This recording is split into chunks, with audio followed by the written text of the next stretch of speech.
The city of destiny అని విశాఖని ఎందుకంటారు అంటే అదే లక్ష్యం. ఇప్పుడు వ్యాపార సంస్థల, పారిశ్రామికవేత్తల లక్ష్యం అదే అవుతుంది.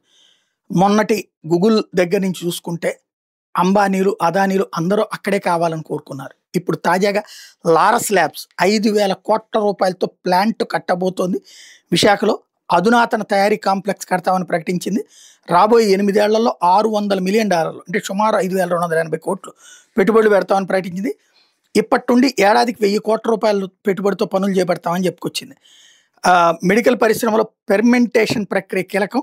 ఇందుకు అవసరమైన యూనిట్ని ఇంతకుముందు మైసూర్, కర్ణాటకలో ఏర్పాటు చేయాలని లారస్ ల్యాబ్స్ ప్రతిపాదించింది. ఇప్పుడు ఈ ప్లాంట్ను కూడా విశాఖపట్నంలోనే ఏర్పాటు చేస్తామని ప్రకటించింది. ఈ పనులు శరవేగంగా చేపడతామంటూ ఆ సంస్థ హెడ్ సత్యనారాయణ ప్రకటించారు. మదుపర్లో నిర్వహించినటువంటి ఎర్నింగ్ కాల్లో చెప్పుకొచ్చారు. మైసూర్ నుంచి ఈ ప్లాంట్ విశాఖ తరలించేందుకు ఇక్కడ మెరుగైన మౌలిక వసతులు, నౌకాశ్రయం అందుబాటులో ఉండడం కారణమన్నారు. వ్యర్థాలను శుద్ధి చేసే సదుపాయాలు మైసూర్లో ఇంకా సిద్ధం కాలేదు, అందుకే ఈ సదుపాయం కోసం విశాఖ నుంచి కొన్నట్టు చెప్పుకొచ్చారు. ఈ సంస్థకు హైదరాబాద్, విశాఖపట్నం, బెంగళూరు, ముంబై, కాన్పూర్లో తయారీ పరిశోధన కేంద్రంలో మొత్తం 7,000 మందికి పైగా ఉద్యోగులు కూడా ఉన్నారు.